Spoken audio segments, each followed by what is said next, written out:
mi tía se desvivió porque el amor de su vida se casó con otro.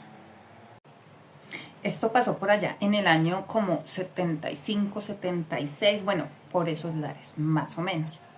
Resulta que mi tía cuando eso tenía 26 años y era pues una joven muy bonita y bastante loquita, o sea, bastante noviera, como decían en esos tiempos, ¿cierto? Ya le encantaba un noviecito aquí, amigos, a pesar de que en esos tiempos pues era tan complicado. Porque, por ejemplo, a mí mi mamá me cuenta que cuando mi papá iba a hacerle visita, mi abuelo se sentaba en la mitad de los dos.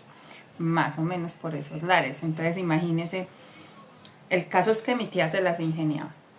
Una ocasión de tantas, ella conoció a un muchacho en una misa. Ella fue a misa.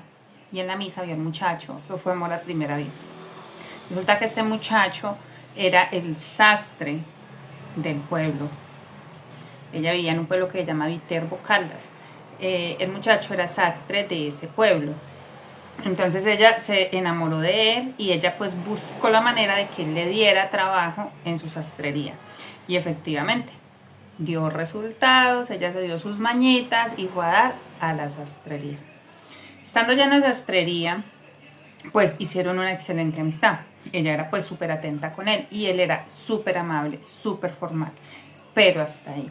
El caso es que fue pasando el tiempo, fueron pasando los meses y mi tía se fue enamorando. Ella empezó gustándole y de momento a otro fue un amor, pero un amor como que, no sé, como enfermizo. Tanto así que se enamoró sola, marica, porque es que ya, o sea, él nunca le correspondió de ninguna manera. Es más, él a mi tía le dijo claro que él tenía una novia, que él se iba a casar y que él ya le tenía a ella mucho aprecio, que le había cogido mucho aprecio, que la estimaba muchísimo, pero como una amistad, o sea, una amiga y que hasta ahí, porque él estaba muy enamorado y se iba a casar el próximo 6 de enero, hasta le dio fecha de matrimonio. Vea, para esto faltaba todavía más de medio año, pero que él le haya dicho eso a mi tía fue como que, ¡pum!, vea, la activó. Eso fue peor.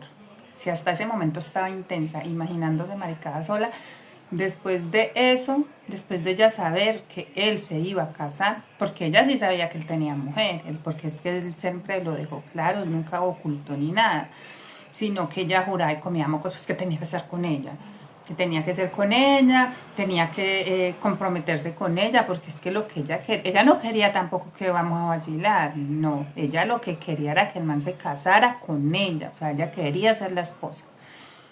¿Cómo es posible que a uno le digan no, no, no, no, no, no, y uno esté ahí? O sea, no sé qué pasa por la cabeza de esta gente, ¿cierto? Bueno, el caso es que mi tía está como un poquito mal de sus pensamientos y sus cosas en ese momento. Ella estaba súper obsesionada con este muchacho.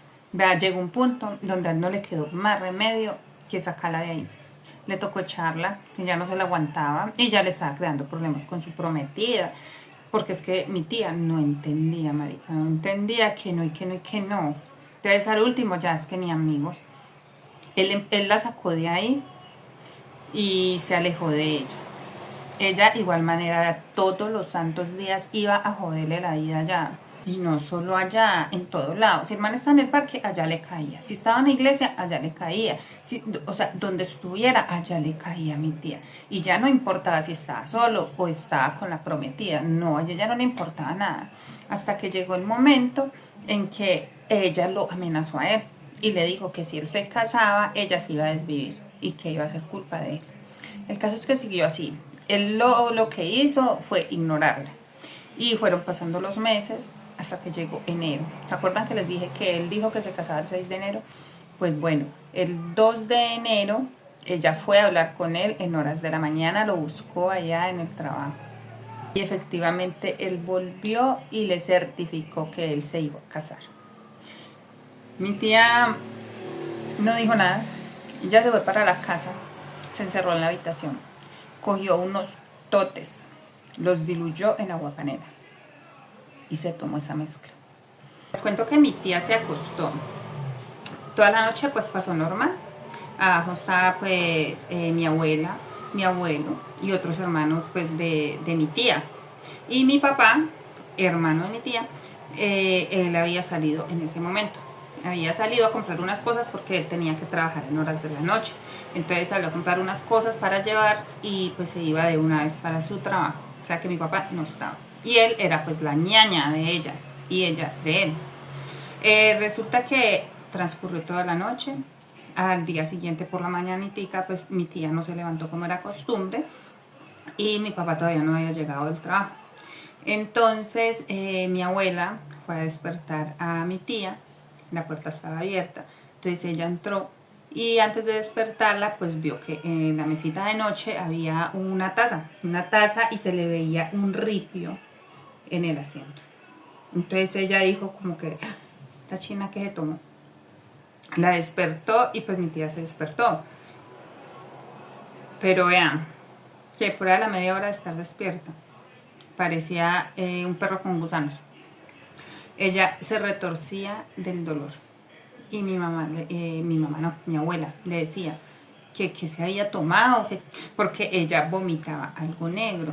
Entonces mi abuela le decía que era, que se había tomado, que córrele para el hospital y ella no dejarse llevar al hospital. Que no y que no se dejaba llevar al hospital, que porque lo que ella quería era desvivirse, que porque el amor de su vida se iba a casar. Esto fue el 2 de enero. Él se casaba el 6. Entonces ella lo hizo como calculando más o menos el tiempo, según ella, para arruinarle la boda. Entonces ella no se dejó llevar y no hubo poder humano que la llevaran para el hospital. Al pasar las horas, ya mi papá había llegado. Ya mi tía se puso peor. Vea, ya no era solo botaba esa cosa negra por la boca, sino que eso era por arriba y por abajo y por parejo. Ahí sí la cogieron porque ella ya no pudo ni hacer nada para que no la llevaran y se la llevaron a la fuerza para el hospital. Cuando llegaron al hospital la tuvieron que trasladar porque pues como les digo, ellos vivían en Viterbo y Viterbo pues es un pueblo pequeño, el hospital es básico diría yo, entonces debían trasladar para Pereira. Entonces la trasladaron a Pereira. Cuando llegó a Pereira llegó pues peor todavía, llegó re mal. Entonces le dijo el médico le dijo pues a mis abuelos que por ella ya no había nada que hacer, que lastimosamente ya había pasado mucho tiempo y lo que ella se tomó pues la había destrozado prácticamente por dentro. O sea, ella en ese momento se estaba acabando de destruir por dentro. Todos sus órganos, como si se hubiera bebido un ácido o alguna vaina así. El caso es que hasta ahí llegó mi tía, logró lo que dijo. Y aquí está el detalle del asunto. En la noche, cuando estábamos en el velorio, el muchacho del que ella estaba enamorada fue, incluso fue con la pareja, con su futura esposa. Él acompañó toda la noche en el velorio. Eso fue el 5 de enero. Y el 6 de enero a las 6:30 de la tarde, él se casó, hicieron un brindis y se fue a su luna de miel. O sea que mi tía, paz descanse mi tía, pero no, qué decisión más pendeja. Y él feliz, aunque es que él nunca le prometió nada, ella enamoró sola.